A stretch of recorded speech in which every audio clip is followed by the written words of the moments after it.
योनि से प्रकट नहीं होते हमारी तरह, आपकी तरह वो प्रकट होते हैं। पेट फाड़ के आते हैं फिर। हाँ, पेट फाड़ के आते हैं। भगवान तो खंबा फाड़ के आ जाते हैं। खंबा फाड़ के तो नरसिंह हुए। हाँ, तो भगवान तो भगवान है।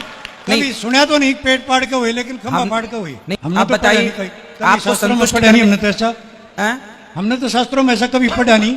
आपने नहीं सुना, इसका अर्थ ये नहीं कि पढ़ा नहीं, सुना तो है लेकिन पढ़ा नहीं कभी। ये अभी आपकी गोद में छोटा सा बच्चा सुसु कर दे तो बात कराइए, संतुष्ट हुए कि नहीं दादाजी? नहीं जी, संतुष्ट नहीं हुआ, क्योंकि बच्चे के रूप में भगवान आता है। यदि प्रकट होता तो पूर्ण रूप में आता, जैसे नरसिंह हुआ। तो पूर्ण रूप में आए हैं आपने, राम में कहा है, आपने बच्चे के रूप में आए भगवान। नहीं नहीं, सुनिए, आपको कंफ्यूजन हो रहा है। आपने रामचरितमानस पढ़ी है? पढ़ी है। तो फिर एक बार नहीं, कई बार। चलो, संतोषजनक उत्तर नहीं है श्रीमान जी। भगवान का जन्म यदि मथुरा में हुआ तो गोकुल में क्यों गए? और दूसरा प्रश्न ये है कि गोकुल में 11 साल रहने के बाद वह मथुरा में वापस आए, फिर जीवन पर्यंत गोकुल में नहीं आए। क्या आग उगल दी गोकुल ने ऐसी? क्यों नहीं आए? देखो, ये दोनों प्रश्न उत्तर समझाइए। दे रहे हैं उत्तर। भगवान ने मथुरा में जन्म लिया तो गोकुल क्यों चले गए? एक बात बताइए, पानी बरस माइक लिए रहिए, पास में लगाइए, मुख के पास लगाइए माइक। जब पानी बरसता है, सुन रहे हैं आप? सुन रहे हैं आप? सुन रहा हूं। हाँ, सुनिए। जब पानी बरसता है तो पानी पहाड़ में भी बरसता है, समतल भूमि पर भी बरसता है। पानी सब जगह बरसता है, परंतु ठहरता कहाँ है? जहाँ गहराई होती है। सिमट सिमट जल भर ही तालाबा, जहाँ गहरा होगा वहाँ पानी सिमट कर भर जाएगा। उसी प्रकार दुष्ट कंस के यहाँ भगवान ने जन्म तो लिया, पर दुष्ट के यहाँ रहते कैसे? इसलिए सज्जन नंद बाबा और सज्जन वसुदेव जी, नंद बाबा और यशोदा के यहाँ उनके हृदय में प्रेम की गहराई थी। तो भगवान को क्या पसंद है? राम ही केवल प्रेम प्यारा। तो जहाँ प्रेम मिलेगा, आप लोग भी वहीं जाते हैं जहाँ प्रेम मिलता है। आपका जन्म भले कहीं हो जाए, पर रहते वहाँ है जहाँ आपको प्रेम ज़्यादा मिलता है। उसी तरह जन्म भगवान ने मथुरा में लिया, पर वहाँ उनके माँ बाप के साथ कंस ने अत्याचार किया, तो उनके साथ कौन सा प्रेम की वो बात करता? इसलिए भगवान वहाँ चले गए जहाँ प्रेम था, इसलिए वहाँ से गोकुल आ गए, पहला। दूसरा, आपने कहा कि भगवान गोकुल छोड़ के गए, मथुरा छोड़ के गए, फिर कभी नहीं आए, आपने ये कहा। जबकि बात यह है कि भगवान को 100 वर्ष के बाद भगवान ने 125 वर्ष की लीला की है, जिसमें 100 वर्षों के बाद भगवान पुनः वृंदावन वापस आए थे अपनी गोपियों से मिलने के लिए। 100 वर्षों के बाद आए थे, जहां पर श्री राधा रानी से उनकी पुनः भेंट हुई थी। राधा रानी को 100 वर्ष का वियोग था, श्राप दिया था श्री दामा ने। ये बात गोलोक धाम की है, श्राप वहां मिला था कि श्री कृष्ण से आपका 100 वर्षों का वियोग होगा, इसलिए 100 वर्षों के लिए भगवान चले गए। 100 वर्षों के बाद मिलने भगवान यहाँ आए थे। संतोषजनक उत्तर नहीं है श्रीमान जी। जो लिखा है शास्त्रों में वही हमने कहा है। हमने आप तो बताइए, आपको संतुष्ट पढ़ा नहीं हमने तो ऐसा। हमने तो शास्त्रों में ऐसा कभी पढ़ा नहीं। आपने नहीं सुना, इसका अर्थ ये नहीं कि पढ़ा नहीं, सुना तो है लेकिन पढ़ा नहीं कभी। हाँ, पढ़ा भी मिल जाएगा आपको, पढ़ा भी हम दिखा देंगे आपको पढ़ने के लिए। आप देखना चाहेंगे? सकता ही नहीं मैं। नहीं देख सकते? हाँ, तो बस ये समझ लीजिएगा कि भगवान 100 वर्षों के बाद जब भगवान कुरुक्षेत्र आए थे, ये तो भागवत जी में लिखा है, भगवान कुरुक्षेत्र आए थे, भागवत जी में लिखा है। सुदामा जी से मिलने के बाद भगवान कुरुक्षेत्र आए थे स्नान करने के लिए, और फिर जब कुरुक्षेत्र आए हैं तो स्वाभाविक वहां से जब यहाँ से वापसी गए होंगे तो ये रास्ते में पड़ा है, तो यहाँ भगवान ने पड़ाव डाला है। निश्चित आप गर्ग संहिता पढ़ लें, आपको सब चीजें मिल जाएंगी। दूसरी बात, दूसरा प्रश्न एक और था जी। बोलिए बोलिए। भगवान शब्द का अर्थ क्या है और श्रीमन नारायण का अर्थ क्या है?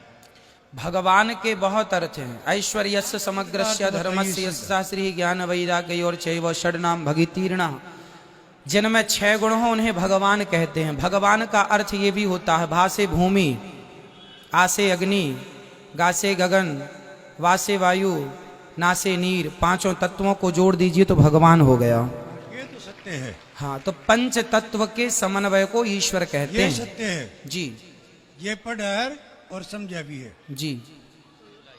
नारायण का अर्थ, नारायण का जो सदा क्षीर सागर में जो जल में जिनका शयन है, जो जल में सदा, नार कहते हैं जल को, जो सदा जल में नित्य शयन करें, जिनके चरण श्री लक्ष्मी जी दबाएं, वह नारायण है।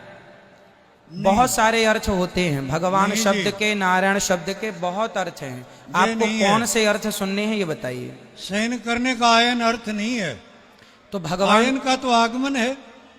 बहुत सारे अर्थ हैं, एक ही शब्द के बहुत अर्थ होते हैं हमारे अर्थ होते यहाँ। हैं, लेकिन शयन तो अर्थ उचित नहीं लगता ना। नारायण, हाँ, मैं नार आपको आयन, हाँ आगमन है। मैं आपको जो कह रहा हूँ वो लिखा हुआ कह रहा हूँ। भागवत जी में कहो तो मैं अभी दिखा दूं लिखा हुआ। हमने भी पढ़ा है, हाँ, हमने भी पढ़ा भगवान है। के जो नारायण शब्द की व्युत्पत्ति है, व्याख्या है, उनका आप जैसा हम कह रहे हैं लिखा हुआ हम आपको बता सकते हैं श्रीमद् भागवत जी के 2 स्कंध में। भगवान कभी गर्भ से जन्म लेता है या नहीं लेता है? भगवान सदा प्रकट होते हैं, इसलिए लिखा है भय प्रकट कृपाला दीन दयाला यदि कौशल्या हितकारी। यदि ऐसा है तो आज आपने भगवान राम से वरदान दिवाया माता कैकेयी को, ठीक है। कि मैं तेरे गर्भ से जन्म लूंगा लेकिन दूध ही नहीं पीऊंगा। हाँ, तो फिर गर्भ में कैसे पैदा कैसे हुआ? भाई गर्भ का अर्थ केवल पेट नहीं होता सरकार। भगवान मंदिर में बैठे हैं तो उनको कहा जाता है ये गर्भ गृह है। एक बड़े गर्भगृह स्थान होता को मतलब समझिए, गर्भ का मतलब केवल पेट नहीं होता। विष्णु सर्व गुहाशया निशीथे तमोद्भूते जायमाने जनार्दने देवक्याम देव रूपिण्याम विष्णु सर्व गुहाशया। जो भगवान सबके भीतर बाहर गर्भ। अब एक बात बताइए, जब भगवान सबके भीतर व्यापक है तो क्या गर्भ में भगवान व्याप्त नहीं होगा? सबके गर्भ में ईश्वर ऑलरेडी हैं, परंतु भगवान प्रकट होते हैं। तमद्भुतम, भगवान के बारे में कहीं भी हमारी तरह तुम्हारी तरह जन्म नहीं लेते, भगवान प्रकट होते हैं। पर बोला यही जाएगा कि भगवान देवकी के गर्भ से प्रकट हुए। वो गर्भ का अर्थ वो गर्भ नहीं है। हाँ, भगवान गर्भ में जाते हैं अंश रूप में अपनी माँ के गर्भ को पवित्र करने के लिए, पर योनि के मार्ग से आते नहीं है, वह प्रकट हो जाते हैं। भगवान है ना सर्व सामर्थ्य। यही तो वेद मंत्र है, प्रजापति सरति गर्भे अंतर्जायमानो जी बहुधा विजायते। जी, जब वो गर्भ में आता है तभी तो लिखा है ये। हाँ, तो गर्भ में भगवान प्रवेश करते हैं केवल माँ के गर्भ को पवित्र करने के लिए, पर योनि से प्रकट नहीं होते हमारी तरह, आपकी तरह। वो प्रकट होते हैं। पेट फाड़ के आते हैं, फिर हाँ, पेट फाड़ के आते हैं। भगवान तो खंबा फाड़ के आ जाते हैं। खंबा फाड़ के तो नरसिंह हुए। हाँ, तो भगवान तो भगवान पेट फाड़ है। के कभी सुना तो नहीं पेट फाड़ के हुए, लेकिन खंबा फाड़ के हुए। नहीं, हमने तो ये बोले ही सुना। नहीं कि पेट फाड़ ये के आए पढ़ा हैं। भी है, सुना भी है। पेट फाड़ के आए हैं ऐसा हमने बोला ही नहीं। भाई भगवान को पेट फाड़ने की जरूरत नहीं है। जैसे अंदर गए वो भगवान हैं, कर तुम अकर तुम अन्यथा कर तुम सर्व सामर्थ्य। ठीक है, ईश्वर हैं, उन्हें बाहर से आने की अंदर से आने, वो जहां सब जगह हैं, सब जगह हैं, तो वो कहीं से भी प्रकट हो सकते हैं। ठीक है, और बात कराइए, संतुष्ट हुए कि नहीं दादाजी? नहीं जी, संतुष्ट नहीं हुआ, क्योंकि बच्चे के रूप में भगवान आता है। यदि प्रकट होता तो पूर्ण रूप में आता, जैसे नरसिंह हुआ। तो पूर्ण रूप में आए हैं आपने। पूर्ण राम रूप में कहाँ आए? आपने बच्चे के रूप में आए भगवान। नहीं तो नहीं, कृष्ण का सुनिए जन्म सुनिए में- सुनिए, आपको कंफ्यूजन हो रहा है। आपने ये बताइए कि रामचरितमानस पढ़ी है? रामचरितमानस पढ़ी है, पढ़ी है, बहुत बार पढ़ी है। तो उसमें लिखा है भय प्रगट कृपाला दीन दयाला कौशल्या हितकारी कौशल्या हितकारी। हर्षित महतारी। उसी में ये लिखा कई है, बार पढ़ा है और उसी याद भी है। उसी रामचरितमानस में लिखा है कि भगवान जब प्रकट भये थे राम जी, तो 4 हाथ लेकर प्रकट हुए थे, चतुर्भुज रूप में। अब हम और आप प्रकट होते हैं तो क्या 4 हाथ में आते हैं? 4 हाथ में तो भगवान ही आ सकते हैं ना।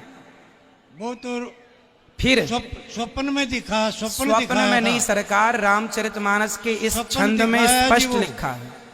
अब देखो, आप भले ना माने, पर रामचरितमानस में लिखा है कि भगवान चतुर्भुज रूप में आए। फिर माँ ने कहा कि प्रभु अपना बाल रूप दिखाओ, तो सुनी वचन सुजाना रोदन ठाना होए बालक। फिर बालक भई। भगवान पहले प्रकट हुए थे चतुर्भुज रूप में, बड़े थे। रूप में फिर भगवान ने अपना सपना दिखाया था। सपने में रूप दिखाया था। भाई वहां नहीं कि सपने की साक्षात बात नहीं दिखाया। लिखी गोस्वामी जी ने, आप नहीं कि समझिए। साक्षात दिखाया। आपने रामचरितमानस पढ़ी है? पढ़ी है तो फिर एक इसको- बार नहीं कई बार। चलो मैं रामचरितमानस में जो लिखा है पढ़ के बता दूं। वो पढ़ सुन लिया और मैं जानने लग रहा। भय प्रकट कृपाला दीन दयाला कौशल्या हितकारी। चलो मैं इसकी व्याख्या कर देता हूं जो रामचरितमानस में लिखा है। ठीक है, कर दूं आप कहें तो, ताकि आपका संदेह दूर हो जाए, क्योंकि संशयात्मा विनश्यति, भगवान पर संदेह नहीं होना चाहिए। यदि संशय है तो आप सभी का संशय मिटाने के लिए ही ये दास यहाँ पर बैठा हुआ है ना। अब देखिए, अब देखो मैं पूरी पढ़ के बताता हूं अर्थ। रामचरितमानस आप पढ़ लीजिएगा, उसमें लिखा है भय प्रगट कृपाला दीन दयाला कौशल्या हितकारी। इसमें तीसरी लाइन है लोचन अभिरामा तनु घन श्यामा निज आयुध भुजचारी। भगवान कितने हाथ से प्रकट हुए। अब इसकी हिंदी पढ़ता हूं जो गोस्वामी जी ने लिखा है, उसकी हिंदी ये गीता प्रेस गोरखपुर की रामचरितमानस में सब कुछ लिखा है। दीनों पर दया करने वाले कौशल्या के हितकारी कृपालु भगवान प्रकट हुए। मुनियों के मन को हरने वाले उनके अद्भुत रूप का विचार करके माता हर्ष से भर गईं। नेत्रों में आनंद देने वाले मेघ के समान श्याम शरीर था और चारों भुजाओं में अपने खास आयुध धारण किए हुए थे, शंख चक्र गदा पद्म इत्यादि। अब यहाँ सपने की कोई बात नहीं है गोस्वामी जी की, चतुर्भुज रूप में प्रकट हुए। यही बात भागवत जी में लिखी है, तमद्भुतम बालक मम्बुजेक्षणम चतुर्भुजम शंख गदायुधायुधम। चतुर्भुज रूप में प्रकट हुए हैं।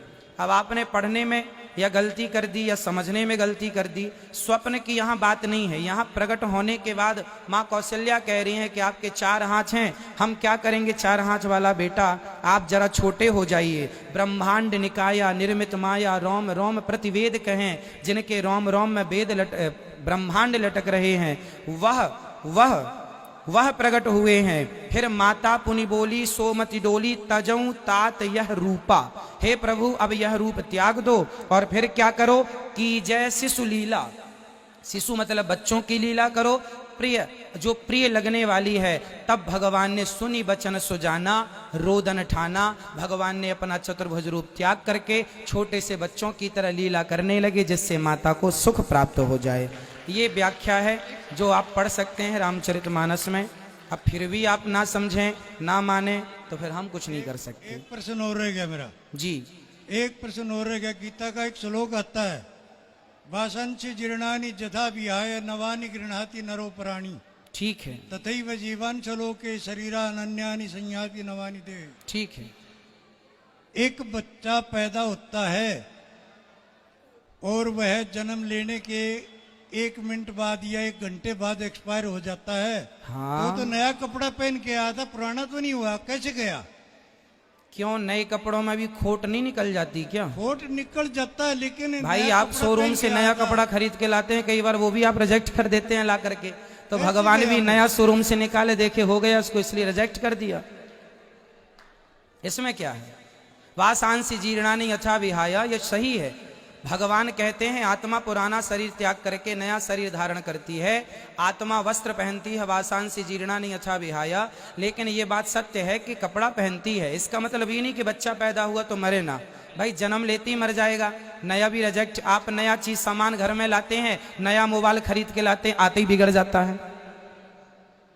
तो परमात्मा की बनाई हुई नहीं है। हाँ, तो परमात्मा भी इसी प्रकार से परमात्मा ऐसी चीज नहीं बनाता। अच्छा देखो, आगे पैदा होते ही मर जाएगा। जब शांतनु का जन्म हुआ, शांतनु के पुत्र गंगा जी के पुत्रों का जन्म हुआ, तो जन्म लेते ही गंगा जी ने अपने सारे पुत्रों को पानी में बहाया कि नहीं?